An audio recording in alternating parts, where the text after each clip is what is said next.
हम अपना दुख खुद ही क्रिएट करते हैं। नया नया लॉजिक इस तरह से सोचते रहते हैं लोग दुखी होने के लिए कि भाई आदमी नौकरी करने लगता है तो बिना नौकरी करने वाली लड़की से शादी कर लेता है, तो नौकरी करने वाली लड़की ऐसा क्यों नहीं करती। अब ये खुद ही से क्रिएट किया हुआ दुख है। अब ये तो उसी से पूछना पड़ेगा कि क्यों नहीं करती हो। और मुझे तो ये लगता है कि ये जो नौकरी करने वाले लड़के हैं ना, ये इतना तैयार रहते हैं नौकरी करने वाली लड़की से शादी करने के लिए कि उनको अवसर ही नहीं मिलता। क्योंकि मैं अभी देख रहा हूँ कि जिसको नौकरी लग जाती है वो खोजता है कि नौकरी वाली लड़की मिले, वो भी खोजता है। जब नहीं मिलता है तब बिना नौकरी वाले से वो करता है। और नौकरी वाली करने वाली लड़कियां की संख्या कम है लड़कों से, इसलिए जो नौकरी करने वाले पहले उनको खोज लेते हैं, तो अवसर ही नहीं बनता कि वो बिना नौकरी वाले से करें। देखिए, मुद्दा नौकरी पैसा उसका है नहीं, संबंध का तो मुद्दा अलग ही है। पैसा हो, नौकरी हो, धन दौलत संपत्ति हो, उससे संबंध नहीं चलता है। संबंध तो भाव से चलता है। ये जो 9 भावों की बात हम लोग कर रहे हैं, संबंध चलता उससे है।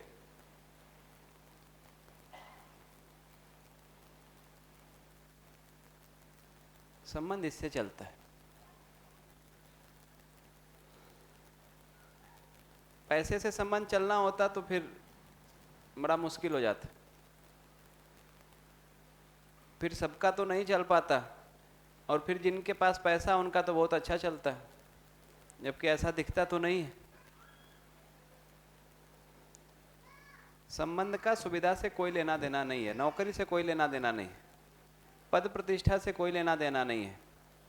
संबंध का तो भाव का लेना देना है।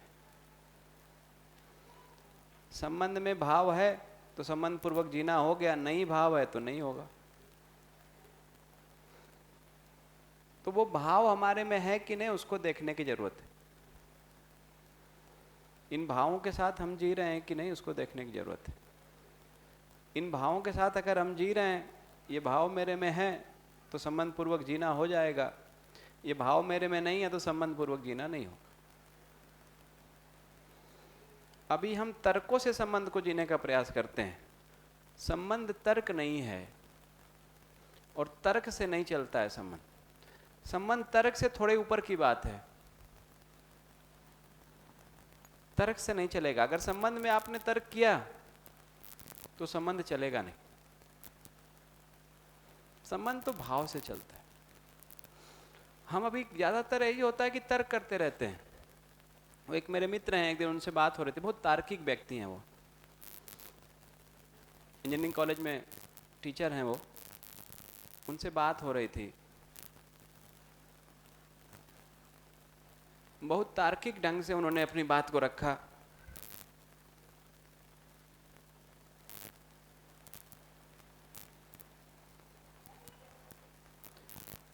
उन्होंने कहा कि भैया, घर में रहते हुए, पति पत्नी के साथ और परिवार के साथ रहते हुए, जनरली हर घर में वर्क डोमेन अलग अलग रहता है। पत्नी का एक निश्चित वर्क डोमेन रहता है, पति का एक अलग वर्क डोमेन रहता है। तो पति पत्नी का वर्क डोमेन अलग अलग है। उन्होंने कहा मेरे से कि भैया, आपको नहीं लगता कि जब तक कोई इमरजेंसी ना हो हम एक दूसरे के वर्क डोमेन में जो है इंटरफेरेंस ना करें।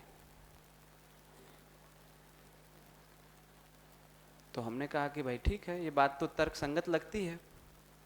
तर्क से देखने जाते हैं तो ये बात ठीक लगती है कि भाई मेरा जो वर्क डोमेन है मैं उसको करता रहूं, पत्नी का जो वर्क डोमेन है उसको वो करती रहें, दोनों एक दूसरे को डिस्टर्ब ना करें। भाई घर बटा हुआ, घर में ये काम बटा हुआ है कि पति भैया बाहर जाएगा, नौकरी करके पैसा कमा के लाएगा, पत्नी जो है घर में किचन का काम, साफ सफाई का काम या जो भी काम है वो करेगी, घर की व्यवस्था बनाएगी। पति बाहर काम करके पैसा लाएगा और उससे परिवार दोनों मिलकर चलाएंगे। ऐसा जनरली ज़्यादातर घरों में बटा हुआ है। तो मैंने कहा कि देखिए, तर्क संगत बात है तो ठीक ही लगता है, तर्क से देखने जाते हैं तो ठीक लगता है कि भाई ठीक है, ना करें।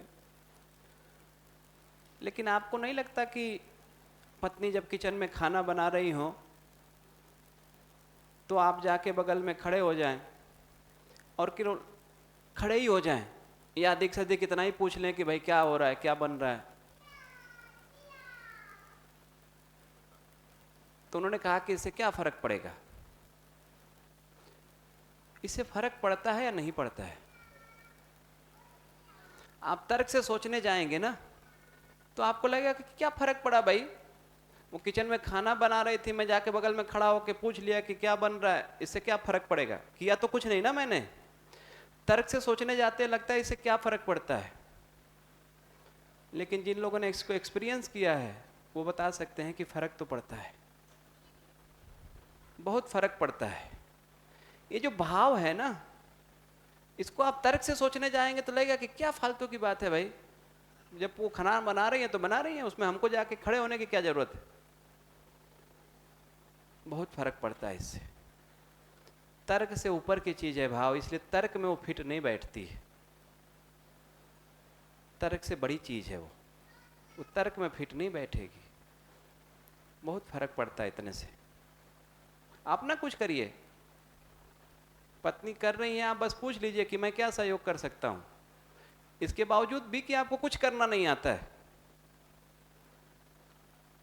उससे भी फर्क पड़ता है, उतने से फर्क पड़ता है। ये भाव है। हम करें कुछ नहीं फिर भी हम साथ हैं, इतने का सुख है, इतने का भी सुख है। हम नहीं इसको सोचते, अभी तर्कों से चलाते हैं। कैसे हमारे घर कैसे चल रहे हैं, मैं उसका एक उदाहरण देता हूं, आपको समझ में आएगा कि हो क्या रहा है। कहीं पे मैंने सुना एक प्रोफेसर जो है अपने कमरे में बैठे हुए कुछ अपना काम कर रहे थे, लिखने पढ़ने का कुछ। ठंड बहुत ज़्यादा थी, पत्नी आई कमरे में, उन्होंने कहा कि बाहर इतनी ठंड है, तुम खिड़की क्यों नहीं बंद कर लेते। क्या कहा उन्होंने कि बाहर इतनी ठंड है, तुम खिड़की क्यों नहीं बंद कर लेते। पति ने जो जवाब दिया, प्रोफेसर साहब ने जो जवाब दिया, लगभग वैसा ही जवाब हर घर में दिया जा रहा है और यही समस्या है। क्या जवाब दिया प्रोफेसर साहब ने? जवाब दिया और बहुत तार्किक जवाब दिया, तर्क संगत जवाब दिया। उन्होंने कहा कि तुमको क्या लगता है कि मेरे खिड़की बंद करने से बाहर गर्मी हो जाएगी? क्योंकि पत्नी ने यही कहा था कि बाहर इतनी ठंड है, तुम खिड़की बंद क्यों नहीं कर लेते। प्रोफेसर साहब ने यही जवाब दिया, तुमको क्या लगता है कि मेरे खिड़की बंद करने से बाहर गर्मी हो जाएगी?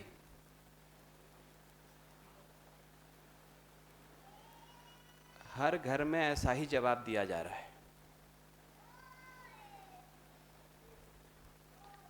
यही जवाब हम देते हैं। सामने वाला क्या कह रहा है और क्या कहना चाह रहा है, जो वो कह रहा है हम उसको पकड़ते हैं, वो जो कहना चाह रहा है उसको नहीं पकड़ते हैं। बाहर ठंड है, तुम खिड़की क्यों नहीं बंद कर लेते, ऐसा कहने का आशय बाहर गर्मी हो जाए उससे नहीं है, बाहर की ठंडी अंदर आ रही ये है। आशय तो यही है ना। तो बाहर की ठंडी अंदर आ रही इसलिए खिड़की बंद करने की बात हो रही है, लेकिन जवाब ये दिया जा रहा है कि खिड़की बंद करने से बाहर गर्मी तो हो नहीं जाएगी। और लगभग ऐसा ही जवाब हम देखते हैं कि परिवारों में दिया जाता है। जो सामने वाला कह रहा है हम केवल उतना ही सुनते हैं, जो वो कहना चाह रहा है हम उसको नहीं सुनते हैं। ये हमारे संबंधों की समस्या है।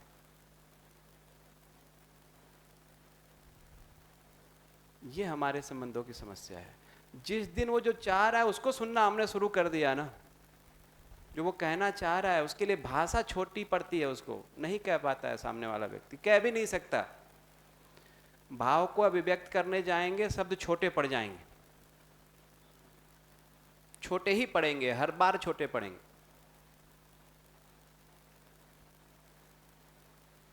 और वो हमेशा छोटा पड़ता है, लेकिन हम भाव को नहीं पकड़ते हैं, हम उसकी भाषा को पकड़ते हैं। और ज़्यादा पढ़ा लिखा आदमी भाषा में माहिर होता है, वो घुमा देता है उसी भाषा को।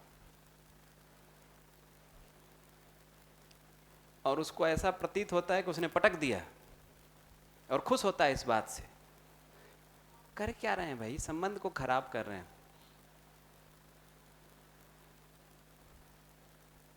इससे संबंध खराब होगा, संबंध ठीक नहीं होगा। संबंध भाव से चलता है, तर्क से नहीं चलेगा। आप निश्चित मानिए कि अगर आप तर्क कर रहे हैं संबंध में तो बहुत दिन चलेगा नहीं। जिस दिन आप तर्क को छोड़ देंगे उस दिन संबंध पूर्वक जीना आ जाएगा। हम तर्क करते रहते हैं, हम भाव को नहीं पकड़ते हैं। भाव को पकड़ना है।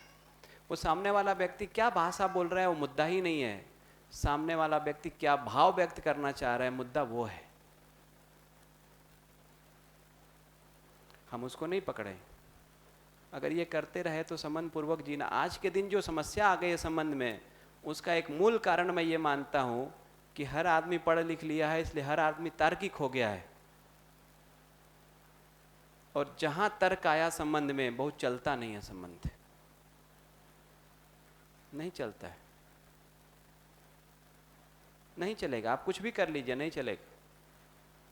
तर्क शुरू हुआ तो संबंध को खराब कर दिया।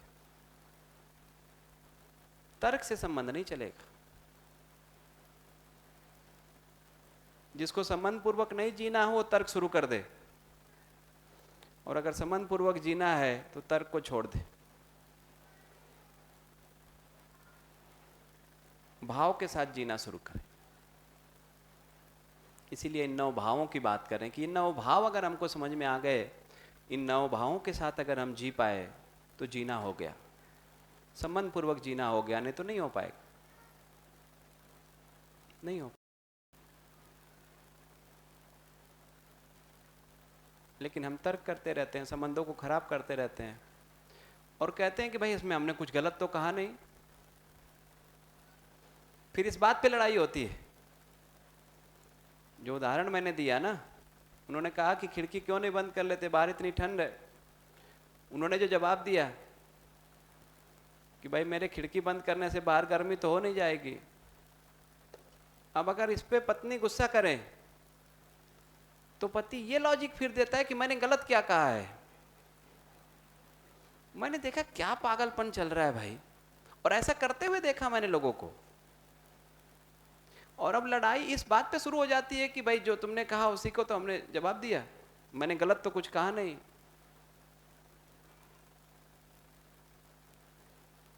अब कौन सही है कौन गलत है इसकी लड़ाई शुरू हो जाती। फिर वो हारना जीतना शुरू हो जाता है। फिर वो संबंध को जो है हम युद्ध में बदल देते।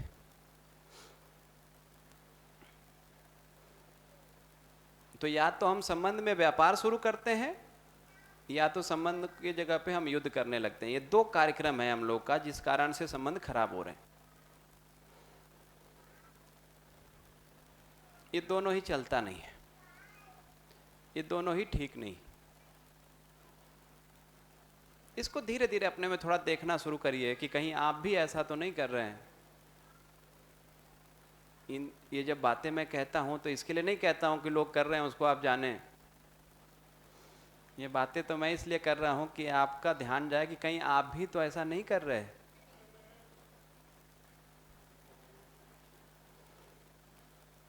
अगर ऐसा कर रहे हैं तो निश्चित मानिए कि चलेगा नहीं, बहुत दिन नहीं चलेगा। जी नमस्ते भैया। जैसे अभी संबंध की बात भी चल रही है और भाव की बात भी चल रही है और इसमें विश्वास, सम्मान और प्रेम की बात चल रही है। तो अभी मुझे पिछला एक किस्सा याद आया कि अभी पिछले साल मुंबई में और उससे पहले 2020 में यूपी का एक किस्सा था कि जिसमें पत्नी अपने पति से इसलिए तलाक चाहती है कि वो मतलब उस पर हद से ज़्यादा विश्वास करता है, उससे बहुत सारा प्रेम करता है, उसे जो चीज़ चाहिए वो उसे ला कर दे देता है, उसे शॉपिंग वगैरह वो टाइम से टाइम करवाता है, कभी उनके बीच लड़ाई नहीं होती, वो इसलिए उससे तलाक चाहती है। तो मतलब ये इसमें आप क्या कहना चाहेंगे?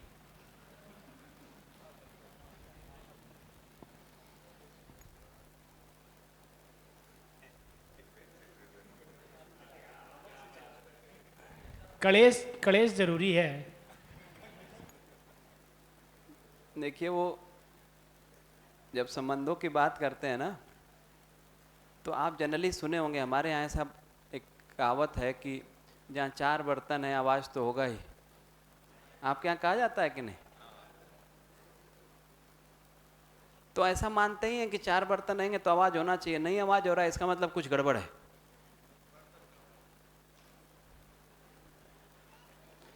तो उस मान्यता के तहत जो आप कह रहे हैं वैसा हो सकता है, उनको लगे कि कुछ तो गड़बड़ है, नहीं तो कुछ तो होना चाहिए खटपट। मैं ये कहता हूं कि एक तो ये निश्चित हो जाना जरूरी है कि आदमी बर्तन नहीं है। जब ये कहते हैं कि जहाँ 4 बर्तन होंगे आवाज़ होगी ही, तो इसमें पहले तो ये तय हो जाना कि आदमी बर्तन तो नहीं है, एक बात। दूसरी बात यह कि अगर बर्तन को भी सलीके से रखा जाए तो उसमें भी आवाज़ नहीं होती, आदमी में कैसे होगी? लेकिन जो ये मान लिया है कि आवाज़ होना जरूरी है, तो वैसा सोच भी सकता है जैसा आप कह रहे हैं। अगर यही मान लिया है कि नहीं होना जरूरी है, तो भाई हो ही सकता है, सोच ही सकता है ऐसा।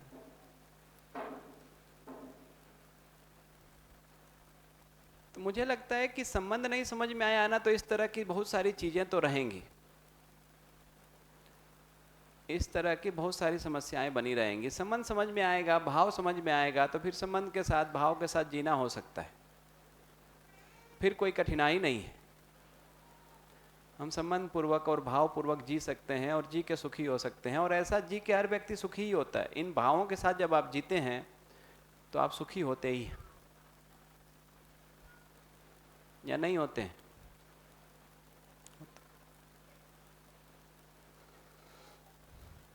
बताइए, और किन्हीं का कोई प्रश्न है?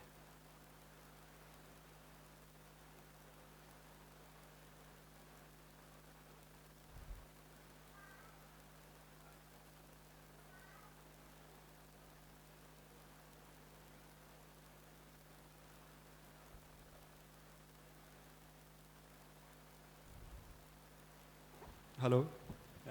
मैं ये क्वेश्चन नहीं है, लेकिन मैं यही बोल रहा हूँ कि ये जो इन्होंने उदाहरण दिया है अभी, ये कहीं उसका जवाब तो नहीं है जो हमने पीछे बोला था कि अगर प्रेम ही प्रेम मिलेगा तो कहीं ऊब तो नहीं जाएंगे?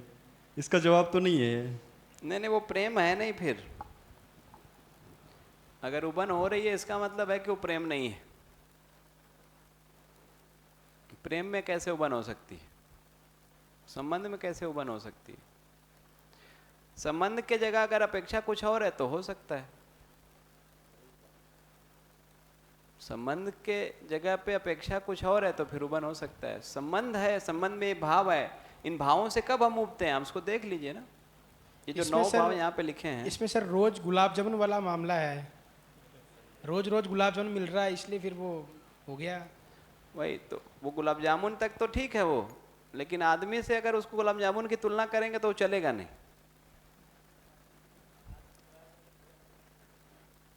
गुलाब जामुन रोज नहीं खा सकते वहां तक ठीक है, लेकिन आदमी गुलाब जामुन तो है नहीं।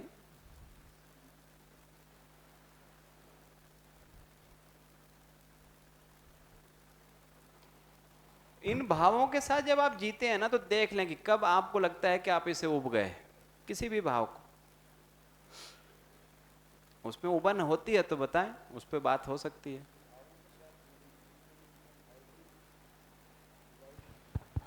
इन भावों में कहीं उबन है तो बताएं। भैया जैसे उन्होंने एक अभी, हाँ, तो अभी जैसे उन्होंने एक केस स्टडी बताई थी, तो उसमें एक चीज़ भी होती है, जैसे हमारी अभी जनरेशन में एक चीज़ बहुत चल रही है, toxicity. That word is toxic is very common in our generation.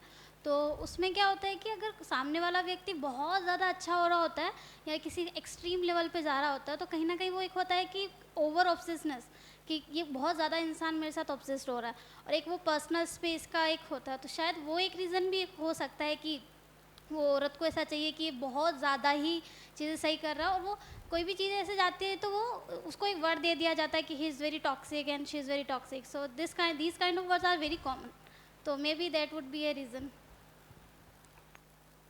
देखिए, वो क्या कारण है वो तो खैर वही बताएंगे, अब उनसे ही मिल के पूछना पड़ेगा, उससे पहले तो क्या पता चलेगा। लेकिन मतलब एक दृष्टि जो आप कह रहे हैं वो हो सकती है। उसको थोड़ा और मैं एक्सटेंड करूं तो ऐसा कह सकते हैं कि एक व्यक्ति जब दूसरे वाले के साथ इस तरह से व्यक्त हो रहा है कि उसकी सारी आवश्यकता को पूरा कर रहा है, उसकी सारी बात मान रहा है और सारे उसके तरीके से चल रहा है, तो सामने वाले को ये भी डाउट हो सकता है कि ऐसा कर क्यों रहा है। वो ट्रस्ट का अभाव है, विश्वास का अभाव है। वो कि डाउट हो सकता है सामने वाले को ऐसा कर क्यों रहा है, क्योंकि ऐसा जनरली दिखता नहीं है। और ऐसा कोई कर रहा है तो डाउट हो सकता है कि लगता है कुछ गड़बड़ है, इसलिए ऐसा ये कर रहा है। तो वो ट्रस्ट का अभाव हो जाएगा, तो फिर लगेगा कि भैया नहीं नहीं चलेगा ये। इवन इसी के एडिशनल में एक फ्रेज और चलता है कि greenest flag is the red flag, कि मतलब बहुत ज़्यादा अगर कोई ग्रीन ऐसा दिखा रहा, greenest flag is the most red flag. तो ये एक फ्रेज काफ़ी ऐसा हो गया कि अगर ज़्यादा अच्छा दिख रहा है इसका मतलब कुछ तो कमी है। वही कह रहा हूँ कि अपना कुछ गलती है जिसको छुपाने के लिए सामने वाला व्यक्ति अच्छा व्यक्त हो रहा है, तो ये विश्वास का अभाव है, इंटेंशन पे डाउट है ये। और अगर विश्वास ही नहीं है संबंध का, तो आधार ही खत्म हो गया ना। अब आधार ही खत्म हो गया तो संबंध पूर्वक जीना कैसे होगा, आधार ही नहीं बचा। तो ये हो सकता है, लेकिन ये तो एक्चुअली क्या है वो तो उस व्यक्ति से मिलके ही पता चलेगा। ये तो हम लोग सब अनुमान ही कर सकते हैं। भैया कुछ प्रश्नों से ऐसा लग रहा है कि यहाँ जो बैठे हैं उनके संबंध तो ठीक है, तो केस स्टडी में हम दूसरे संबंध को ले रहे हैं। तो मुझे लगता है कि अब हम प्रैक्टिकली अगर बात करेंगे अपने संबंध में क्या दिक्कत आ रही है, तो मुझे लगता है कि ज़्यादा अच्छा मार्गदर्शन मिल पाएगा आपसे भी, क्योंकि वो बता भी पाएगा कि ये इशू क्यों हो रहा है। अब वो जिनका हुआ है या तो वो प्रेजेंट हो।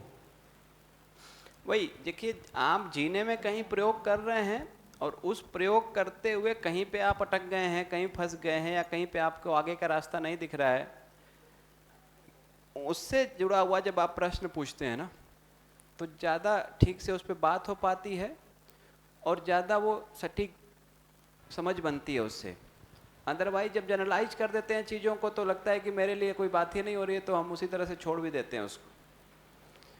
तो जैसे पिछले सत्र में वो सास बहू और जो संबंध का, गर्भ के संबंध की बात हो रही थी, वो प्रैक्टिकल इशू है हर घर का।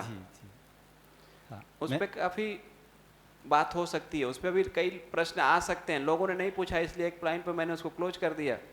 मैंने भी भैया इसीलिए बात रखी क्योंकि वो टॉपिक पे आप काफ़ी अच्छा उसको बता भी पा रहे थे, क्योंकि वो सबका इशू भी है। तो प्रॉब्लम जब रियल प्रॉब्लम आएगी तो शायद रियल सॉल्यूशन भी आएगा।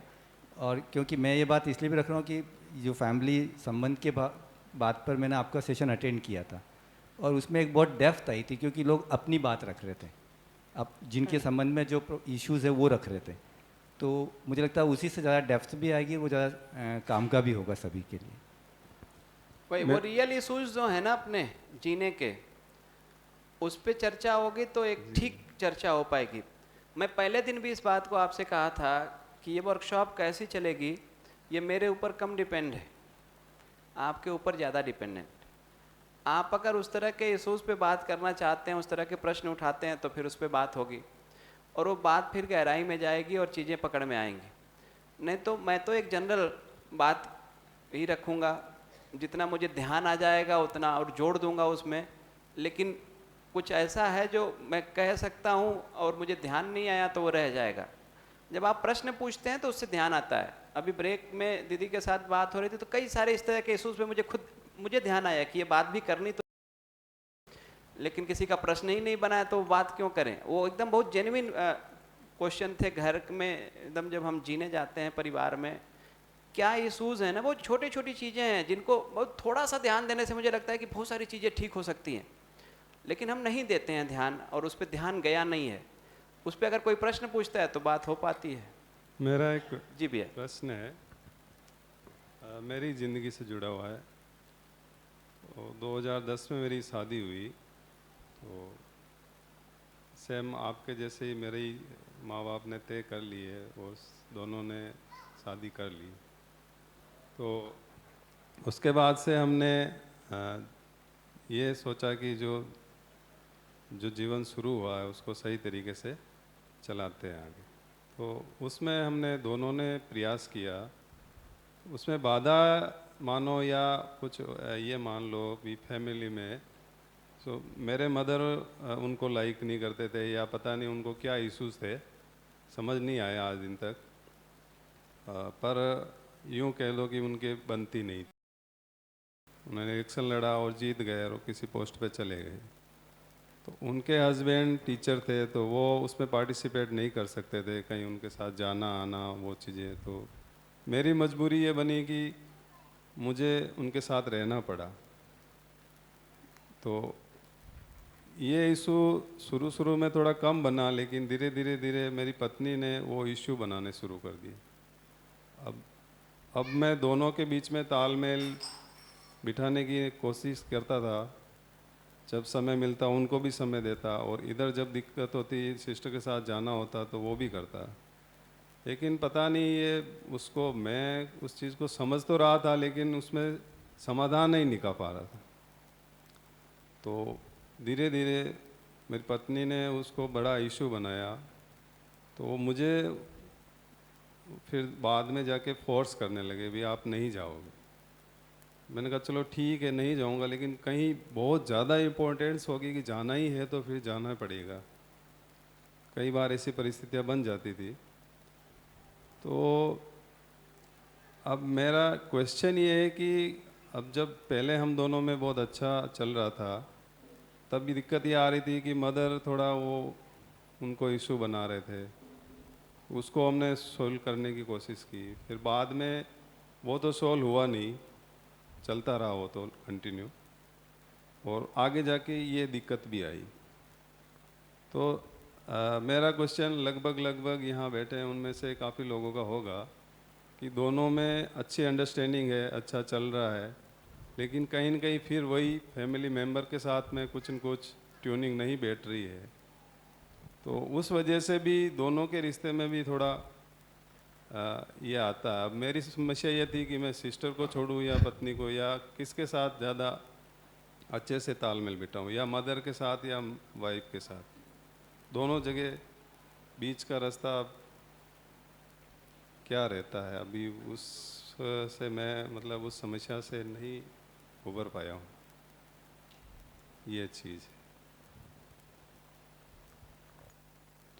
पिछले सत्र में इस पे बात हुई, आप थे कि नहीं? आप नहीं थे, क्योंकि इस पे बात हुई काफ़ी। ठीक है, फिर भी मैं उसको एक लेवल का फिर कर देता हूँ। देखिए, वो सास बहू के बीच में जो सामंजस्य बनना है ना, उसमें पति मुख्य जिम्मेदार व्यक्ति है। पति अगर अपनी जिम्मेदारी का ठीक से निर्वाह करता है तो क्लैश नहीं होगा। हो सकता है कि समस्या बनी रहे, कोई बहुत बड़ी बात नहीं हो जाएगी। हो सकता है कि समझ कम हो तो एक दूसरे के प्रति कोई विरोध बन जाए और वो लंबे समय तक बना रह जाए, ऐसी संभावना हो सकती है। लेकिन कोई उसका बहुत बड़ा क्लैश नहीं होगा कि मतलब अब साथ रह ही नहीं सकते या इस तरह की स्थिति में आके खड़े हो गए, या क्योंकि पत्नी को भी ये बात समझ में आना जरूरी है कि ये जो माँ है घर में, ये माँ के कारण ही मैं यहाँ पे हूँ। इतनी कृतज्ञता तो बनती है ना कि वो जो सास है वो है इसीलिए मैं हूँ। वो नहीं होती और उनका बेटा नहीं होता तो मैं तो नहीं आती यहाँ, ये तो बात निश्चित है। तो ये कृतज्ञता तो बनती है ना कि उन्होंने मुझे पति दिया है। तो कम से कम उस कृतज्ञता के साथ मैं उनके साथ व्यक्त हूँ। वो कृतज्ञता कहीं चली जाती है। आज के पढ़े लिखे नौजवानों में वो कृतज्ञता नहीं बची, उस दृष्टि से हम नहीं देखते। माँ से ये अपेक्षा करना एक एज के बाद कि उनके व्यवहार में कुछ मूलभूत परिवर्तन हो जाएगा, नहीं हो सकता। मैं ऐसा नहीं कह रहा हूँ, लेकिन संभावना कम हो जाती है। कम भी नहीं कहूँगा कि हो जाती है, बल्कि लोग खुद ही से ही वो कम कर लेते हैं संभावना।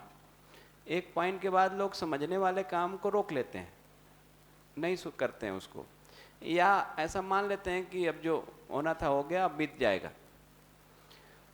तो उनसे अपेक्षा करना कि उनके व्यवहार में कुछ मूलभूत परिवर्तन हो जाएगा और वो कुछ ठीक जीने लगेंगी, मुझे लगता है कि ये अपेक्षा हमारी ठीक नहीं है। अपेक्षा तो यही करना ठीक है कि मैं कुछ ऐसा जी पाऊँ कि उनके साथ मेरा जीना हो जाए। बहुत छोटे छोटे इश्यूज होते हैं कि 2 इशू पे अभी बात हो रही थी ब्रेक में, तो मुझे ध्यान गया। एक जो बड़ा इशू ये होता है कि माँ को ये डर होता है कि बहू मेरे बेटे को छीन रही है मेरे से। किसी भी सास का ये बड़ा डर है एक। और दूसरा डर ये है कि इस घर में चलेगी किसकी,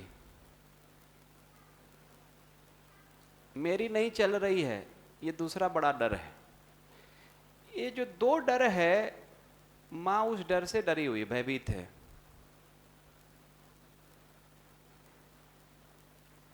और हम उस डर को खत्म करने के लिए कुछ करते नहीं है। हम प्रश्न केवल पूछते हैं कि ऐसा क्यों किया, ऐसा क्यों बोल रही हो, ऐसा तो नहीं है। जबकि उसको जो वो कह रही है उससे कोई लेना देना नहीं है। लड़ाई तो वर्चस्व की है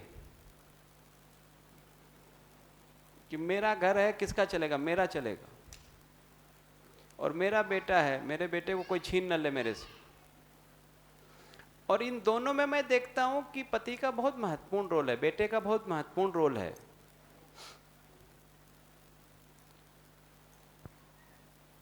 मैं ये देखता हूं कि आजकल लोगों के पास समय नहीं है, माँ के साथ बैठते नहीं है। मैं देखता हूं कि अगर केवल आप माँ के साथ रोज बैठ जाए ना, रोज जाके केवल बैठ जाएं, कुछ नहीं करें आप, खाली जाके बैठ जाएं, बहुत सारी समस्याएं हल हो जाएंगी केवल हमारे बैठने से। बहुत सारी समस्या हल हो जाती। माँ को जो कहना अपना वो सब कह के सुना के सारा कुछ खाली हो जाती। अच्छा, वो हम नहीं सुनेंगे तो किसी और को सुनाएंगे, फिर हमको लगता है कि ये शिकायत कर रही है बहू की। भाई हम नहीं सुनेंगे तो किसी को तो सुनाएंगे ना वो, फिर हमको लगता है कि ये शिकायत कर रही हैं। नहीं, उनका उद्देश्य शिकायत करना नहीं। अपनी बहू की शिकायत क्यों करेगा कोई?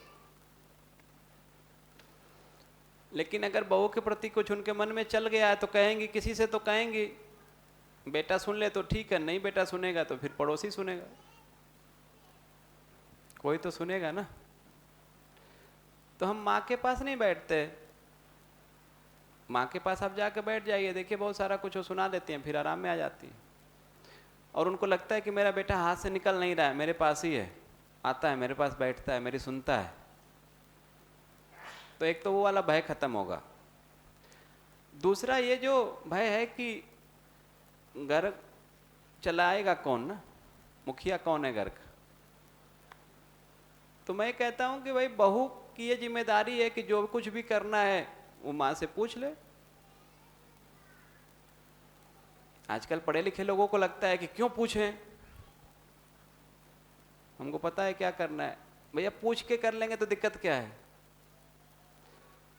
ज्यादातर बार ऐसा ही होगा कि जब आप पूछने जाएंगे तो वो कहेंगे तुमको जो करना है कर लो। ज्यादातर बार ऐसा ही होगा। और फिर तर्क लगा देते हैं हम लोग यहाँ पे कि जब पूछते हैं उनसे तो यही कहते हैं कि तुमको जो लगता है वो कर लो, फिर क्यों पूछना उनसे। एक दिन नहीं पूछिए, फिर देखिए वो रोज यही कहती हो कि तुमको जो करना है कर लो, और आप एक दिन ना पूछें क्योंकि वही कहेंगे कि तुमको जो करना है कर लो, उस दिन देखिए क्या होता है। उनको इससे नहीं मतलब है कि क्या होना है, उनको सिर्फ इससे मतलब है कि मेरे से पूछा जा रहा है कि नहीं पूछा जा रहा है। वो ये नहीं अपेक्षा कर रहे हैं कि जो मैं कह रही हूँ वही करो, नहीं, उनको इतनी अपेक्षा है कि मेरे से पूछ के हो रहा है। देखिए बहुत क्राइसिस है हमारे घर में बुजुर्गों के साथ कि उनकी सुनने वाला कोई है नहीं, और हमारे पास फुर्सत नहीं है। भाई उनकी सुनना तो पड़ेगा ना। जब हम इतने से छोटे थे ना तो पता नहीं क्या क्या बोलते थे, कितनी फालतू की बातें करते थे, सब सुना है उन्होंने। सब सुना है ना उन्होंने, इग्नोर नहीं किया है माँ बाप ने। आज हमको फुर्सत नहीं है कि उनकी हम सुन पाएं। मुझे लगता है कि सुनना हमने कम कर दिया है, इसलिए सारी क्राइसिस है। हम सुनने लगे और जो कुछ भी करना है उनसे पूछ के करें, इसके बावजूद कि वो कुछ ना बताएं। वो कुछ ना भी बताएं तो भी हम उनसे पूछ के करें। मुझे लगता है कि ये दो काम जिस दिन करने लगेंगे हम, बहुत सारी समस्या हल हो जाएगी। मैंने देखा हमारे यहाँ एक परंपरा रही है कि बहू जो है सास का पैर दबाती है, अभी भी कुछ हद तक बची हुई है। मैं देखता हूँ बहुत अच्छी परंपरा थी वो, मतलब पैर दबाना अच्छी परंपरा नहीं है, मतलब उसको आप अच्छा माने नहीं माने वो उसकी बात भी नहीं कर रहा हूँ। वो पैर दबाने की परंपरा में जो होता था वो बहुत अच्छा होता था। कितनी भी नाराजगी हो, शाम को बहू पैर के पास बैठ के जा रही है ना, इतने से सास को बहुत आराम मिलता है। दबाए नहीं दबाए वो मुद्दा ही नहीं है। अब वो परंपरा बंद हो गई धीरे धीरे। पढ़ लिख लिया लोगों ने, कहा क्यों पैर दबाएं। उतने से माँ बहुत आराम में आ जाती है। बहू पैर के पास बैठ गई, थोड़ा दबा देते हैं, वो मनाही करते हैं कि रहने दो, क्या दबाओगे। मैं देखता हूँ ऐसे हमारे यहाँ चलता है। श्रीमती जी जाएंगी कि मम्मी जी पैर दबा देते हैं, वो कहेंगे अरे नहीं छोड़ो, रहने दो कोई दिक्कत नहीं है। जबरदस्ती पकड़ के थोड़ा दबा लेते। अब उतने से मैं देखता हूँ कितना पिघल जाता है ना आदमी।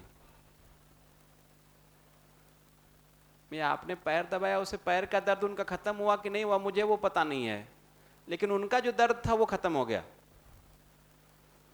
पैर का दर्द तो खत्म होने से रहा, बुढ़ापे में वो तो बना रहेगा, लेकिन उनका जो दर्द था ना वो दर्द कम हो जाता है।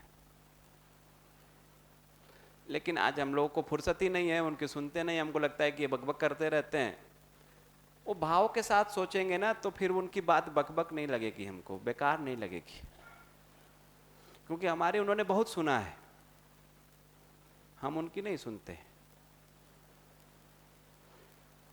ये बहुत छोटी चीजें हैं जिनको मैं कह रहा हूं, कोई बहुत ऐसी बड़ी बात नहीं कह रहा हूं कि जो हो नहीं सकती और जिसको आप जानते नहीं हैं। ये सब आप जानते ही हैं, कोई नई बात नहीं कहता हूं मैं, ये सब जगह चल ही रहा है, घरों में हम जी रहे हैं।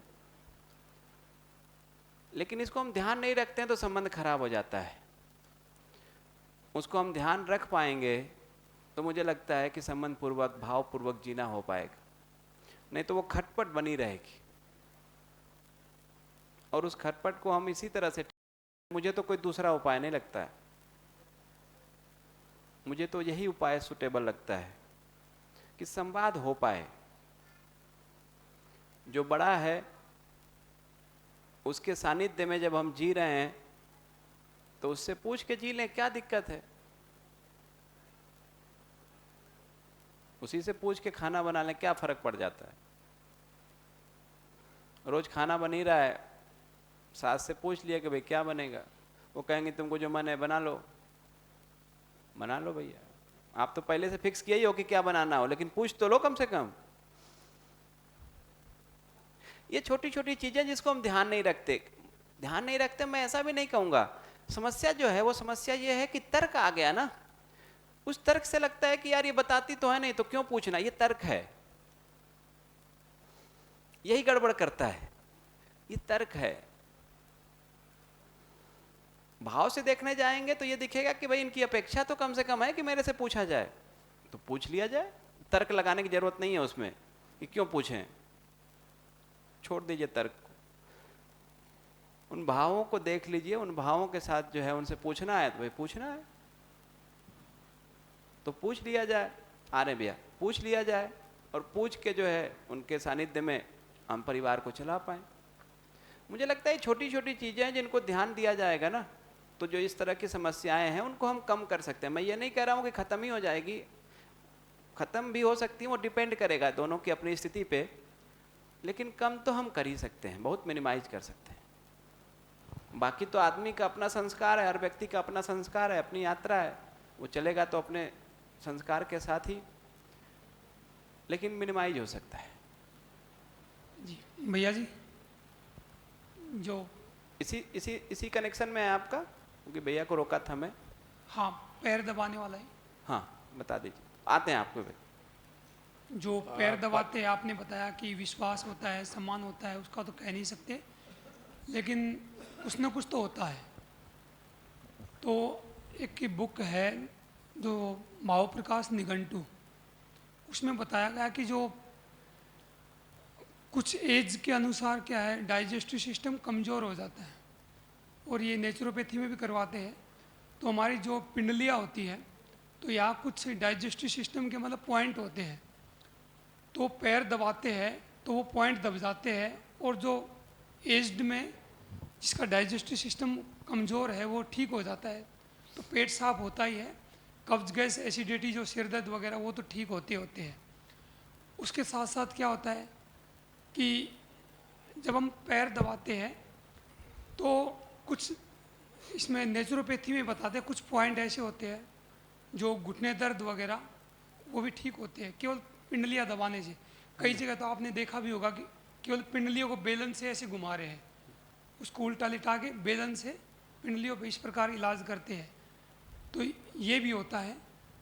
तो इसलिए पैर, और एक और पुरानी परंपरा हमारी, जो नीचे बैठ के जो हम टॉयलेट जाते थे, तो आजकल पश्चिमी सभ्यता की वो आ गया, तो उससे भी हम हाथ मतलब पिंडलियों को दबा के बैठते थे, तो उससे भी वो डाइजेस्टिव सिस्टम मजबूत होता है और पेट साफ होता है।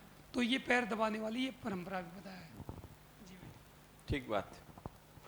देखिए बहुत सारी चीज़ों को साइंटिफिक ढंग से लोगों ने सोचा है, किया है। आज हम लोग तर्क करने लगे हैं और उसके पीछे का जो आशय है उसको नहीं पकड़ पाते हैं, तो कई बार वो तर्क में उसका उत्तर नहीं मिलता है। अध्ययन करेंगे तो जो आप बता रहे हैं इस तरह की बहुत सारी चीज़ें निकल के आती हैं। जी।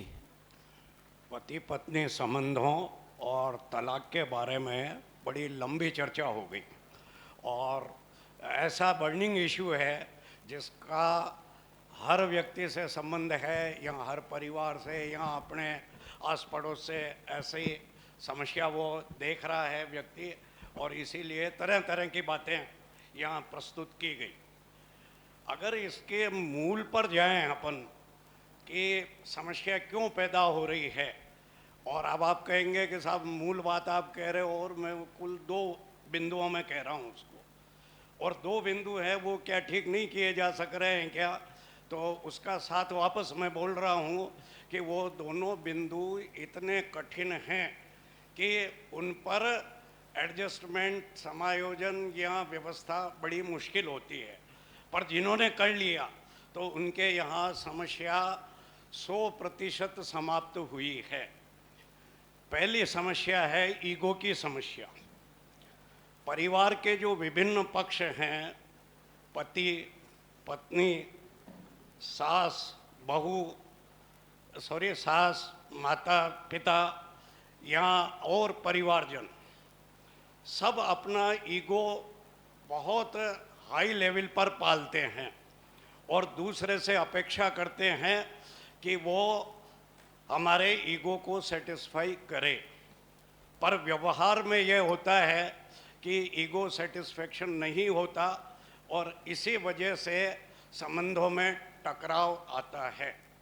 और कभी कभी तो आप ईगो के लेवल देखें तो हंसेंगे कि क्या इस लेवल तक के भी ईगो होते हैं क्या। कि एक उदाहरण दिया करते थे, एक महाराज जी अपनी कथा कहते थे उसमें कि साहब एक सास मंदिर गई और पीछे घर पर बहू थी।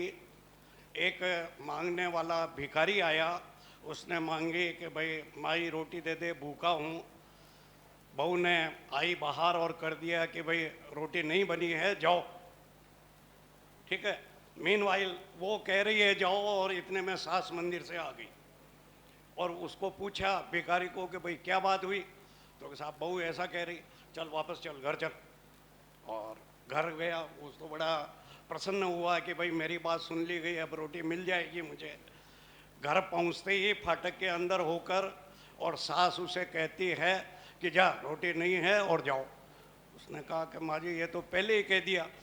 तो भाई वो कहने वाली होती कौन है, वो तो बहू है, मैं सास हूँ और अब मैंने कहा अब जाओ। तो यानी ईगो का लेवल परिवार में ये है। ठीक है, ये लेवल अगर हर पक्ष एक सीमा तक कम करने की कोशिश करें तो काफ़ी वाद विवाद झगड़े कम हो सकते हैं। और दूसरी समस्या है वो है अपेक्षाएं पालना। हर पक्ष दूसरे पक्ष से बहुत अपेक्षाएं रखता है, और आजकल तो कहा जाता है कि सगाई तय होती है तो बच्ची क्या चाहती है, तो कि साहब बच्चा बहुत पढ़ा लिखा हो, हैंडसम हो, और कार हो, बड़ा बंगला हो, और उसके बैंक बैलेंस बड़े अच्छे हों। लोगों ने कहा भाई तू शादी लड़के से कर रही है या सगाई लड़के से तय हो रही है या इन बातों से तय हो रही है, उसे इससे कोई लेना देना नहीं, उसकी अपेक्षाएं ये है।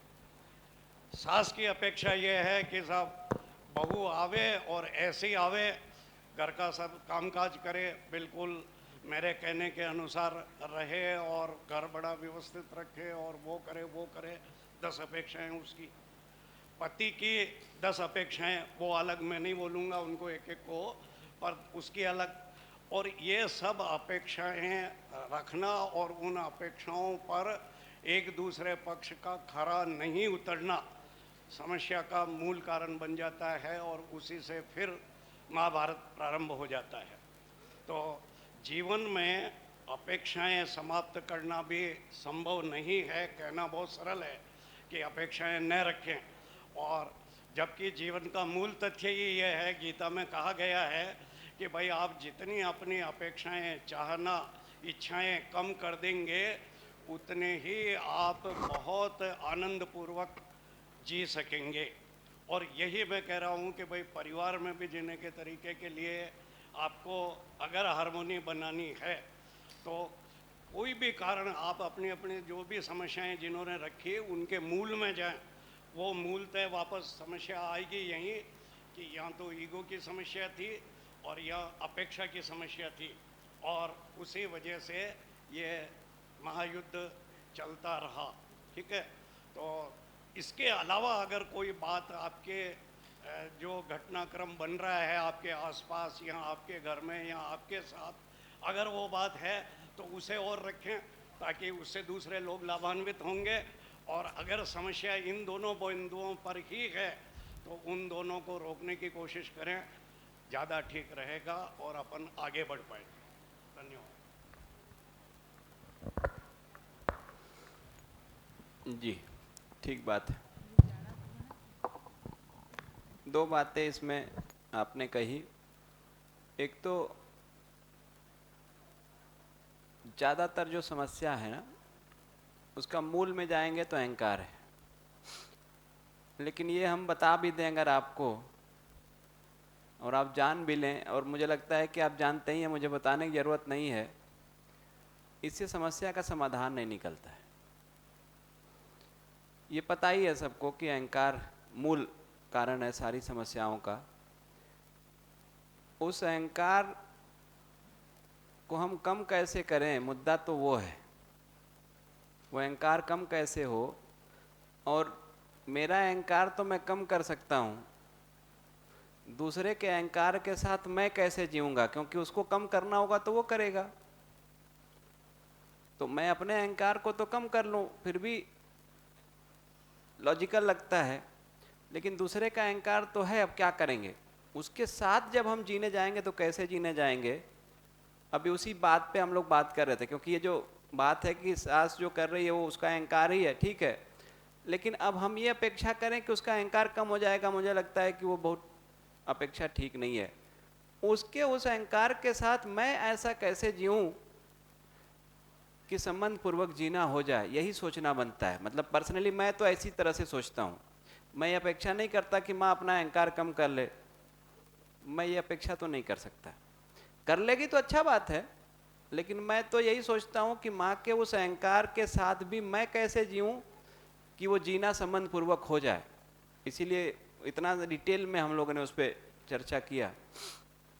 दूसरी जो बात है अपेक्षा की, तो अपेक्षा खत्म नहीं हो सकती। पहले दिन भी, दूसरे दिन किसी ने प्रश्न पूछा था तो मैंने इसको कहा था कि आगे बात करूंगा, जब संबंधों की बात करूंगा। तो ये निश्चित बात है कि संबंध होगा तो अपेक्षा होगी।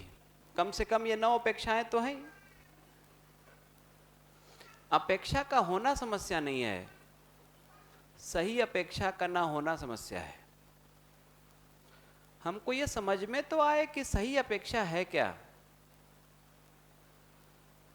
जो सही है वो अपेक्षा की जाए। मैं इसको दो तरह से कहता हूं, ये बहुत मतलब मुझे बहुत महत्वपूर्ण बात लगती है। मतलब अगर इस बात पे ध्यान चला जाए ना तो संबंध की बहुत सारी समस्याएं हल हो सकती हैं। और मैं जब इसको कहता हूं तो दोनों अपोजिट बात है। अपोजिट किस लिए है? क्योंकि जब ये की बात कर रहे हैं तो एक कर रहा है अपेक्षा दूसरे से। दो लोग हैं ना, संबंध की जब बात कर रहे हैं तो व्यक्ति दो हैं, एक अपेक्षा कर रहा है दूसरे से कर रहा है। मैं जब बात करता हूं तो ये बात करता हूं कि जब मैं किसी से अपेक्षा करने जाऊंगा तो क्या अपेक्षा करूंगा। ठीक, मैं जब अपेक्षा करने जा रहा हूं दूसरे से तो मैं क्या अपेक्षा करूंगा। और फिर ये बात मैं नहीं करता कि वो मेरी अपेक्षा के साथ क्या करेगा, नहीं, मैं ये कहता हूं कि अब वो जब मेरे से अपेक्षा करेगा तो मैं कैसे जीऊंगा। तो मैं जब दूसरे से अपेक्षा कर रहा हूं तब मुझे क्या ध्यान रखना है, और दूसरा जब मेरे से अपेक्षा कर रहा है तब मुझे क्या ध्यान रखना है। ये दोनों एक ही बात नहीं है, दोनों अलग अलग बात है, और ये दोनों अपोजिट जैसा भी लगेगा आपको। मैं जब किसी से अपेक्षा करने जाता हूं तो इस बात का ध्यान रखता हूं कि सामने वाले की समझ और स्थिति कितनी है। मेरी अपेक्षा को पूरा करने के लिए उसकी कितनी समझ है और क्या स्थिति है, उससे अधिक की अपेक्षा मैं नहीं कर सकता। मैं जब किसी से अपेक्षा करने जा रहा हूं तो इस बात को ध्यान रखूंगा कि उसकी कितनी स्थिति है, कितनी समझ है, क्योंकि उससे अधिक वो कर नहीं पाएगा। कर नहीं पाएगा तो वो भी परेशान होगा, और मैं अपेक्षा अगर अधिक की करूंगा तो मैं भी परेशान होऊंगा।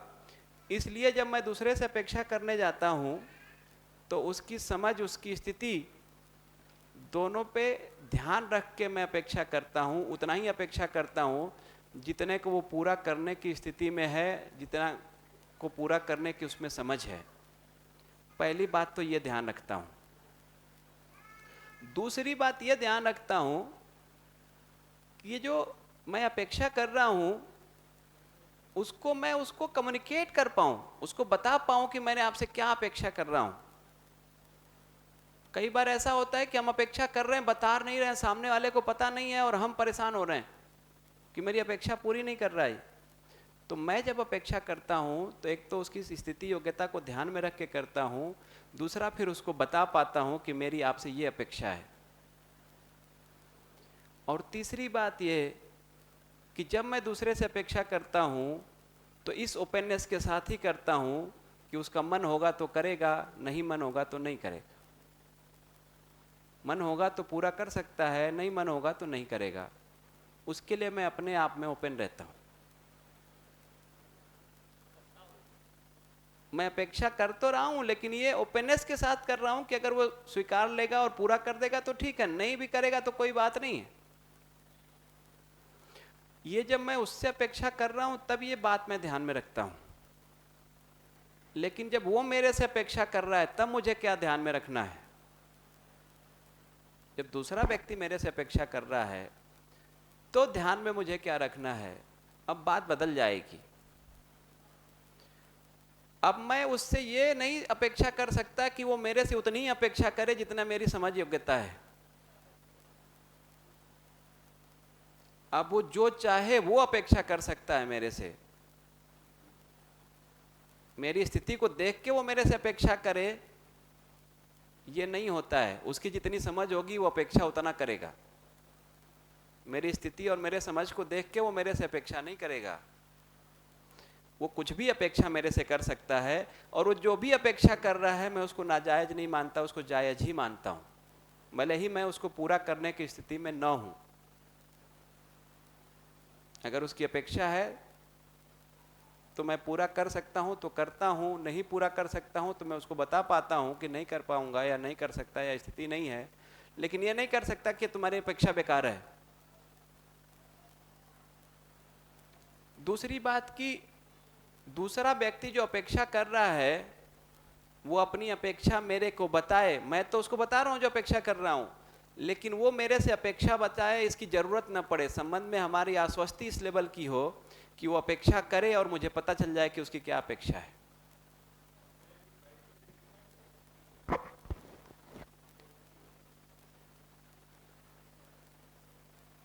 तो मैं जब किसी से अपेक्षा कर रहा हूं तो मैं उसको कम्युनिकेट करूंगा, लेकिन दूसरे से अपेक्षा नहीं करूंगा कि वो जब अपेक्षा करे तो मेरे से कम्युनिकेट करे। संबंध में इस तरह की आश्वस्ति को डेवलप करें कि दूसरा व्यक्ति अपेक्षा करे, उसके पहले मुझे पता हो कि इसकी अपेक्षा क्या है, तब तो संबंध पूर्वक जीना हुआ। और तीसरी बात यह है कि जब सामने वाला व्यक्ति अपेक्षा करता है तो उसमें से जितना सही है और जितने को मैं कर सकता हूं, मैं प्रयास करूं कि उसको पूरा कर सकूं। वो मेरी पूरा करे नहीं करे उसकी अपेक्षा नहीं है मुझे, लेकिन मैं कम से कम ये प्रयास करूं कि जितनी वो अपेक्षा मेरे से कर रहा है उसमें से जितने को मैं कर सकता हूं, कम से कम उतने को तो मैं कर दूं, और बाकी के लिए मैं उससे बता पाऊं कि इससे अधिक मैं नहीं कर पा रहा हूं, मेरी अभी समझ और स्थिति नहीं, इस बात को मैं उससे वापस बता पाऊं। इतनी बात को मुझे लगता है कि ध्यान रख के जब हम जीने जाएंगे ना, तो जीना बहुत आसान हो जाएगा, बहुत आसान हो जाएगा। जो नियम मेरे लिए है वही नियम उसके लिए नहीं लगेगा। मेरे लिए नियम कठिन होंगे, मेरे लिए अनुशासन कठिन होगा, सामने वाले के लिए कठिन नियम और अनुशासन नहीं होगा। सामने वाले के लिए तो अनुशासन थोड़ा आसान बनाऊंगा, नियम भी थोड़ा आसान होगा उसके लिए। संबंध का मतलब ही यही है कि सामने वाला हायर प्रायोरिटी पे, मैं नीचे हूं, उसको मैं पहले प्रायोरिटी पे रखता हूं, मैं अपने को दूसरे प्रायोरिटी पे रखता हूं। यह संबंध का मतलब है। इनमें से कोई भी एक दो कोई भी बात को मैं ध्यान रखता हूं ना, बहुत सारी बातें मैं संबंध के बारे अभी सुबह से चली रही है, कल से शुरू हुई है, उसमें से कोई भी मुझे लगता है कि एक दो बात को पकड़ लेते हैं ना, किसी का भी एक दो का अभ्यास शुरू कर देते हैं तो बात पूरी हो जाती है। सर इसके लिए एक एग्जाम्पल दे सकते हैं? जैसे मैं अपने श्रीमती जी से अपेक्षा करूं कि मेरे लिए वो कुछ करें और मैं उनको बताऊं नहीं, कैसे पता चलेगा उनको कि मैं क्या अपेक्षा कर रहा हूं? मेरी एक फ्रेंड है, एक दिन मैं फ़ोन किया उसको, बहुत दिन बात नहीं हुई, मैंने फ़ोन किया तो उसने 15 मिनट तक मुझे सुनाया, बहुत सारा। उसने कहा कि तुमको तो कोई होश ही नहीं है, तुम पता नहीं किस दुनिया में चले गए हो, तुम तो जो है संबंधों की बात करते हो, तुमको तो कोई चिंता ही नहीं है, ऐसा वैसा बहुत सारा उसने सुना दिया। मैं सुनते रहा। जब मैं सुन लिया सारी बात को, मैंने बोला कि हुआ क्या है ये तो बताओ। तो उसने कहा कि मैं इतने दिन बीमार रही, तुम्हारा कोई फ़ोन ही नहीं आया। तो मैंने कहा कि यार ठीक है, ये बात तो ठीक है कि तुम बीमार थी तो मुझे फ़ोन करना चाहिए था, लेकिन मुझे पता भी तो होना ज़रूरी है कि तुम बीमार हो। भाई किसी तरह से हमको अगर मैसेज मिल जाता या तुम ही बता देती तो भाई हम फ़ोन करते। अब देखिए कैसे, और वो मैं उसको गलत नहीं मानता, उसकी अपेक्षा ठीक है, यही स्वीकार है, इसीलिए इतने सारा उसकी बात को सुना भी मैं। उसने कहा कि उसने बताया तो नहीं कि मैं बीमार हूँ, वो बहुत ज़्यादा बीमार हो गई थी। उसने कहा कि कई सारे लोगों ने फ़ोन किया मुझे, तो मैंने कहा कि उनको कैसे पता चला कि तुम बीमार हो? उन्होंने कहा कि कई सारे लोगों ने फ़ोन करके मुझसे कहा कि यार तुम्हारा स्टेटस नहीं लगा बहुत दिन से, तुम्हारी तबीयत तो ठीक है?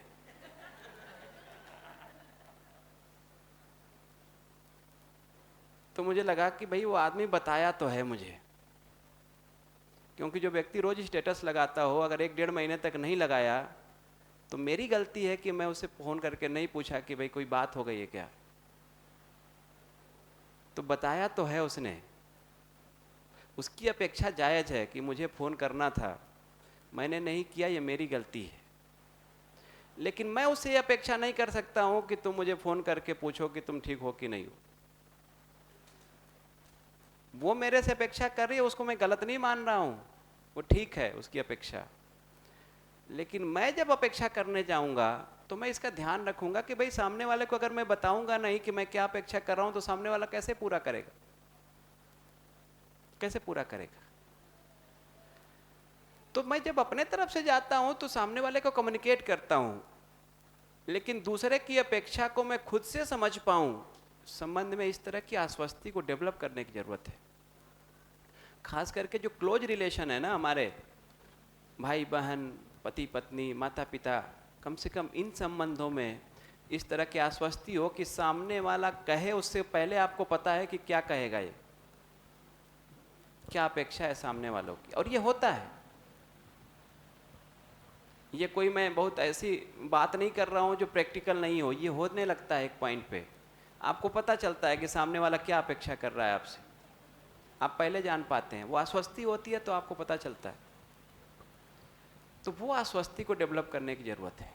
भैया ये क्वेश्चन था कि पता कैसे लगाएं कि क्या अपेक्षाएं, बहुत बार पता नहीं चल पाता। और ऐसा भी होता है कि जैसे आप बता रहे हमारी जो अपेक्षाएं हैं हम कम्युनिकेट कर दे सामने, तो बहुत बार ऐसा भी होता है रिलेशंस में जो आगे जो इंसान उनको फ़र्क ही नहीं पड़ता हमारी क्या अपेक्षाएं हैं, ऐसा। वही इसका मतलब है कि हम सही अपेक्षा नहीं कर रहे हैं। अगर सामने वाला व्यक्ति की स्थिति नहीं है कि वो मेरी अपेक्षा को भी समझ पाए, तो फिर उससे अपेक्षा करना मेरा ठीक नहीं। एक एग्ज़ाम्पल है, अगर आप बोलो तो मैं थोड़ा एक्सप्लेन कर दूंगी। जैसे मेरी रूममेट थी, अभी मैं बाहर रहती थी पढ़ाई के लिए, तो वो उसका किसी से झगड़ा हो रहा था और वो साउथ से है तो उसको हिंदी नहीं आती, तो मतलब हर जगह मैं ही उसके साथ होती थी, इंग्लिश में बात करनी होती थी। तो वो कहीं उसका झगड़ा हो रहा था, मुझे पता भी नहीं उसका किससे झगड़ा हो रहा था, कुछ झगड़ा था और उसने उसने वो मेरे को बड़ी बहन की तरह मानती है और पूरे हॉस्टल में वो सिर्फ मेरे से ही बात करती है, वो किसी से बात ही नहीं करती क्योंकि उसको हिंदी आती नहीं, तो किसी से बात ही नहीं कर पाती थी।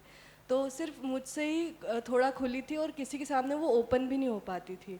कोई बात भी करता तो वो मतलब थोड़ा बहुत बात करके वो ज़्यादा क्लोज़ ही नहीं हो पाती। तो उसने मुझे हमेशा बोला था कि आप बड़ी बहन की तरह हो और आप ही हो जिससे मैं शेयर करती हूँ, तो मतलब आप मेरा थोड़ा ध्यान रखना, हमारा रिश्ता बना रहे, ऐसा रखना।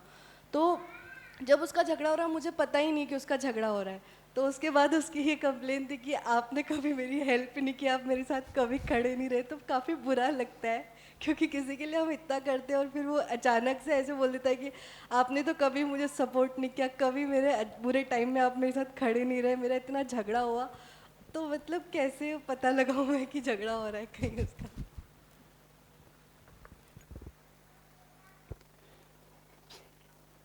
देखिए, ये अपेक्षा उसकी तो ठीक है कि भैया आपका अगर रूममेट है कोई, तो उसका किसी से हो रहा है तो देख के भी पता चलता है कि आदमी आराम में नहीं है, परेशान है, कुछ तो इसके साथ हुआ है। और अगर मैं नहीं पूछ रहा हूँ उससे,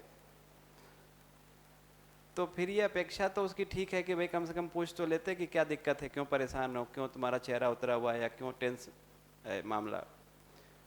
तो वो अपेक्षा तो ठीक है सामने वाले की, मुझे लगता है कि वो अपेक्षा गलत नहीं है। दूसरी एक बात जो आपके इस बात से मुझे ध्यान आ गई, मैं उसको जोड़ देता हूँ। मेरे जीने अपने में जो एक प्रयोग हुआ, कई बार जब हम जीने जाते हैं ना, तो जीते हुए कई सारी घटनाएं ऐसी घटती जिससे आपका बहुत ध्यान जाता है। और मैंने जितना भी सीखा है ये ऑब्जर्व करके ही सीखा है, किसी के सानिध्य में रह के सीखा है। मेरा लिखने पढ़ने का बिल्कुल अभ्यास नहीं है। मैं कल भी किसी से कह रहा था, सुनील भाई से, कि मैं 5 पन्ना एक साथ पढ़ नहीं सकता, 3 भी पढ़ लूँ तो ज़्यादा, 1 से 1.5 पन्ना पढ़ते पढ़ते मैं बंद कर देता हूँ। लेकिन सुनना हो तो 10 घंटे 20 घंटे लगातार सुन सकता हूँ। तो सुन के और ऑब्जर्व करके और अपने जीने में जो प्रयोग किया उसी से चीज़ों को समझने का प्रयास किया। तो कई बार कुछ चीज़ें ऐसी हैं जो मुझे इतना ध्यान दिलाती हैं, तो मुझे लगता है कि एक वर्कशॉप में जितना मुझे मिलता है, किसी की एक लाइन से उसे अधिक मिल गया। और इस मामले में मैं अपने को बहुत मतलब भाग्यशाली मानता हूँ कि श्रीमती जी ने जिस तरह से मुझे बार बार जगहों पे ध्यान दिलाया है। बहुत छोटी छोटी कई सारी बातें ऐसी हैं जो मुझे बहुत बड़ी चीज़ पे ध्यान को ले जाती है। और मैं कई बार मजाक में इस बात से उनसे कहता भी हूँ कि कई बार आप जो बात कहती हैं ना उतनी आपकी समझ है नहीं, लेकिन बात ज़्यादा बड़ी रहती है, लेकिन वो बात हिट कर जाती है, मतलब मुझे बहुत वो कनेक्ट करती है। वो एक घटना मैं आपको शेयर करता हूँ, कैसे कहाँ पे संबंध कैसे खराब हो रहे हैं ना, और कहाँ पे चूक हो रहा है और क्या हम नहीं पकड़ पा रहे हैं। एक बहुत छोटी सी बात मुझे ऐसा क्लिक की कि उसके बाद से बहुत सारा बदल गया। किसी भी संबंध में ना आप देखेंगे तो खास करके पति पत्नी संबंध में, पत्नी जब नाराज हो जाती है किसी बात को लेके तो वो कहना शुरू करती है, और वो जब कहना शुरू करती हैं तो उनको ध्यान नहीं है कि क्या कह रही, और वो शुरुआत कहाँ से होती है, जिस दिन शादी तय हुई थी वहाँ से वो शुरुआत होती है, और फिर वो वहाँ से होते हुए आज जो हो रहा है वहाँ तक आती है, और ये लगता है कि ये सबके साथ ही होता होगा, कोई नई बात नहीं है।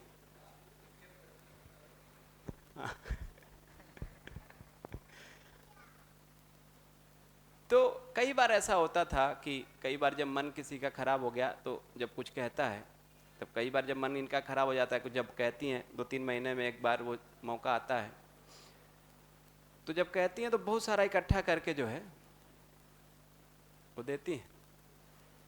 तो मैं हर बार ये कहता था कि मैं इस बात को बहुत अपने वर्कशॉप में कहता हूँ लोगों से कि भाई आपको अगर संबंध में झगड़ा करना है ना तो करिए, कोई दिक्कत नहीं है, जितना झगड़ा करना है करिए।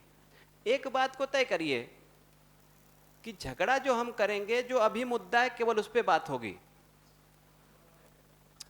क्या मुद्दा अभी है ना, क्या इशू है अभी का, बात सिर्फ उस पर होगी। फिर जितना झगड़ा करना है करिए, मैं ये नहीं कह रहा हूं कि झगड़ा ना करिए, यही तो मुद्दा है। तो भाई इस बात को फिक्स कर लीजिए कि क्या मुद्दा है अभी का, वो फिक्स हो गया, बात सिर्फ इस पे होगी और कोई बात नहीं होगी।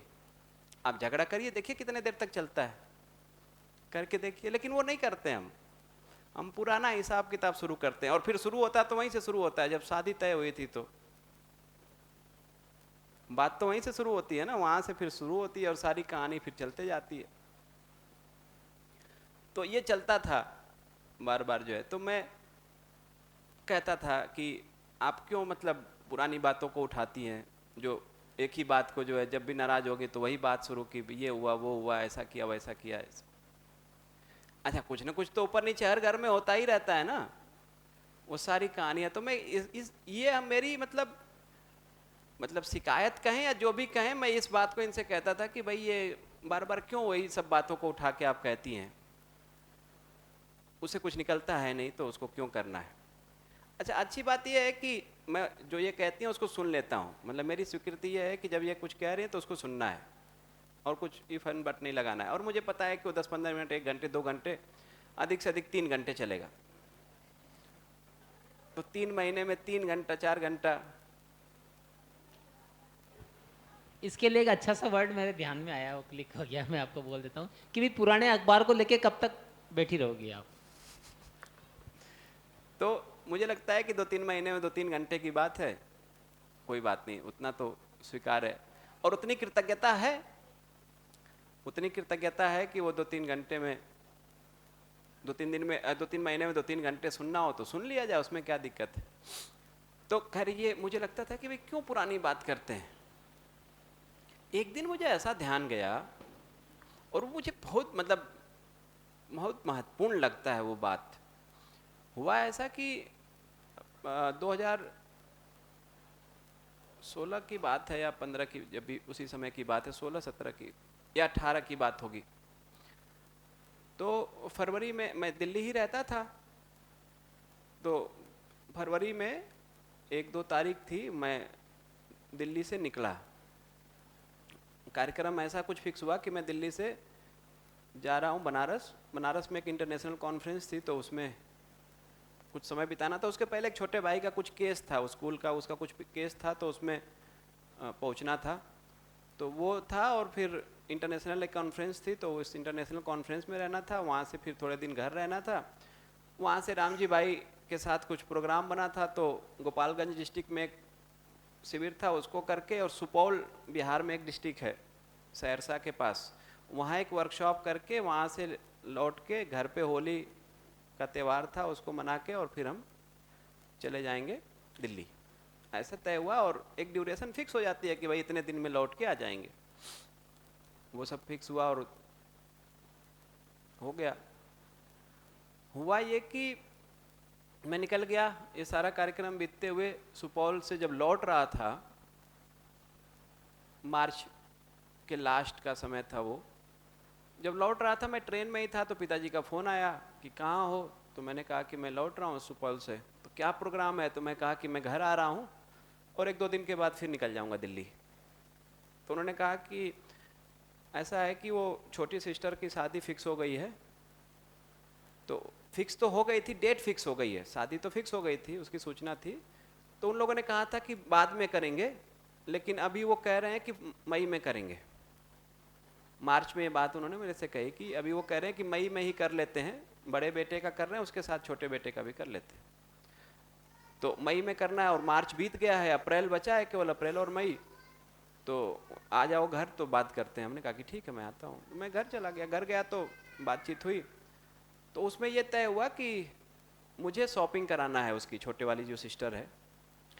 छोटा भाई रहता नहीं है घर पे और बड़े भाई साहब के साथ थोड़ा वो दूरी है, वो कंफर्टेबल नहीं हो पाती हैं वो लोग। मेरे साथ थोड़ा उस तरह की एक मैत्री है उनके सबके साथ।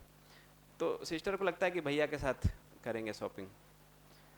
तो पहले ये तय था कि वो दिल्ली आएंगे, हम लोग उनकी शॉपिंग दिल्ली में करा देंगे, लेकिन अब समय कम था और उतना सारा वो नहीं था, तो पिताजी ने कहा कि यहीं कर लो। तो मैंने कहा कि ठीक है, तो उनकी शॉपिंग कराने में लग गया। उनकी शॉपिंग वगैरह हो गई। उस बीच में क्या हुआ कि जो AKTU है वहाँ पे एक कोर्स चलता है, तो उसका कुछ काम था, वहाँ पे कुछ फाइल पेंडिंग थी, तो उसको कराने के लिए मुझे भानु सर ने कहा कि आप चले जाइए। तो मैं वहाँ चला गया। वहाँ गया तो 4-5 दिन वहाँ लग गए। वहाँ वो काम कुछ अटक गया और बीच में कुछ ऐसा आ गया कि उसके बाद वो काम होगा। तो मैं फिर लौट के गांव चला गया, क्योंकि शॉपिंग कंप्लीट नहीं हुई थी। तो मैं जाके उसको पूरा कराया। उसको पूरा करा के फिर लखनऊ आया, तो वो काम जो पेंडिंग था वो कंप्लीट कराया। और मेरा एक अभ्यास है जनरली, ठीक है कि नहीं है वो पता नहीं, लेकिन मेरा क्या अभ्यास है कि जब तक मैं श्योर नहीं होता हूँ तब तक मैं कार्यक्रम को बताता नहीं हूँ किसी को। अगर कार्यक्रम फिक्स हो जाता है तभी बताता हूँ। जब तक डाउट रहता है कि मैं आज आऊँगा कि कल आऊँगा, तब तक फिक्स नहीं करता। तो मैंने बताया नहीं कि मैं कब आऊँगा दिल्ली। लखनऊ में वो था और लखनऊ में एक मेरे मित्र हैं, उन्हीं के यहाँ रुका हुआ था। तो एक रात में फ़ोन आया, 17 की बात है, 17 अप्रैल की। 19 को इनका जन्मदिन होता है प्रज्ञा का, 19 अप्रैल को। तो इन्होंने मन खराब हो गया इनका। 17 अप्रैल की बात है, वो फ़ोन आया इनका, अपना सुनाना इन्होंने शुरू किया। मैं थोड़ी देर तक सुनता रहा, बहुत सारा अपना जो है सुनाया इन्होंने। सब कुछ सुनते रहा मैं। वो हुआ, फिर मैं थोड़ा सा वो हो गया परेशान। मित्र के यहाँ बैठा था, उठ के फिर बाहर जाना पड़ा, छत पे जाके बात करना पड़ा। फिर मैंने कहा कि देखिए बेबी, आप क्यों बार बार जो है उन्हीं पुरानी चीज़ों को उठाती हैं और उसको बात करती हैं और उसको। तो उन्होंने कहा कि आपको पता है कि मैं ये सब क्यों कह रही हूँ। ये लाइन मतलब मुझे इतना हिट करी। आपको लगता होगा कि ये लाइन में ऐसा क्या है, लेकिन इस लाइन ने इतना बड़ा मतलब मुझे मैसेज दिया। इन्होंने जैसे ही कहा ना कि ये आपको पता है कि मैं ऐसा क्यों कर रही हूँ, क्यों बोल रही हूँ, मेरा ध्यान गया कि ये सामने वाला व्यक्ति जो कह रहा है इतनी सारी बातों को, पुरानी कहानी किस्सों को, आपके परिवार के लोगों के बारे और जो भी घटनाएं हुई जिससे वो दुखी हुआ वो सब बता रहा है, उसका आशय आपको दुखी करने का नहीं है। आपको दुखी करने के लिए वो सब नहीं कह रहा है। वो सब कह क्यों रहा है? वो सब कह इसलिए रहा है कि अभी जो वो कहना चाहता है उसका वजन बढ़े, उसका वजन बढ़ाना है उसको। इसलिए बहुत सारी पुरानी चीजों को लाके उस पर लोड करता रहता है कि अभी जो मैं कहना चाह रहा हूं उसका वजन बढ़े, ताकि आप सुने। कहना कुल क्या है? कहना ये है कितने दिन हो गए आप आए नहीं, आ जाओ। बात तो सिर्फ इतनी है, लेकिन इतना कहने से सामने वाले को सुनाई नहीं देता है, ये सुनाई नहीं देता है। इसलिए कहना तो सिर्फ इतना है, लेकिन इतना कहने के लिए इतना सारा कहना पड़ता है, तब तो सामने वाला सुनता है, नहीं तो सुनता ही नहीं है। मुझे उस दिन ध्यान गया कि भाई ये सामने वाला व्यक्ति हमको दुखी करने के लिए पुरानी बातों को उठा के हमारे ऊपर नहीं फेंक रहा है, वो केवल इसलिए फेंक रहा है कि अभी जो मैं कहना चाह रहा हूँ उसका वजन बढ़े, इसलिए उस पर सब लोड कर रहा है कि इस बात का वजन बढ़े। उस दिन से मेरा ध्यान गया, तो उस दिन से मैं थोड़ा और आराम में आ गया कि ये जो बार बार ये कहती हैं उसे परेशान होने की ज़रूरत नहीं है भाई, वो परेशान होने के लिए नहीं कह रही हैं, बस उनका आशा इतना ही है कि अभी जो कहा जा रहा है उस बात को समझ लिया जाए, उस बात को सुना जाए। और ऐसा मैं सबके साथ देखता हूँ। हमको लगता है कि क्यों फालतू की बात हो रही है, नहीं, वो फालतू की बात नहीं है, वो सारी बातें इसलिए हो रही हैं कि जो वो कहना चाह रहा है व्यक्ति उसको सुना जाए। हम सुनते नहीं हैं, इसलिए दूसरे को कहना पड़ता है। उस दिन मुझे ये मैसेज मिला, इतना ध्यान गया ना, मुझे लगा कि अरे ये क्या मैं कर रहा हूँ, मतलब मैं परेशान क्यों हो रहा था, ये तो कोई ऐसी बात है नहीं, ये तो केवल इसलिए है कि भाई वो कहना चाह रहे हैं कि मैं आ जाऊँ। खैर वो अगले दिन जाने का प्लान था ही, 18 अप्रैल को चल के 19 को सुबह पहुँचना था। वो प्लान मेरा लगभग फिक्स था, लेकिन लगभग लगा हुआ था इसलिए मैं बता नहीं रहा था, तो मैं फिर पहुँच गया और आगे सारी चीज़ें ठीक से चल गई। लेकिन उस दिन एक इतनी सी बात से ना इतना बड़ा मेरा ध्यान गया। और ऐसा आप ध्यान से देख के मैं देखता हूँ कि जीते हैं ना, तो बहुत सारे जगहों पे इस तरह के संवाद जब होते हैं ना तो ध्यान जाता है। सामने वाला व्यक्ति कुछ कहता है, आप अपने में जब ऑब्जर्व करते हैं तो ध्यान जाता है कि भाई क्या कर रहा हूँ। तो ये आप ध्यान रखिए कि जब भी कोई बात कर रहा है और बहुत सारी पुरानी बातों को उठा के आपसे कह रहा है, उसका आशय बिल्कुल नहीं है कि आपको दुखी करना है। वो केवल इसलिए कि वो जो कहना चाह रहा है उसको सुन लिया जाए। और इतना देख के मैं बहुत आराम में आता हूँ। ये बात जब से और मेरे में बैठी तो मैं थोड़ा और आराम में आया कि हाँ यार ये बात तो ठीक है।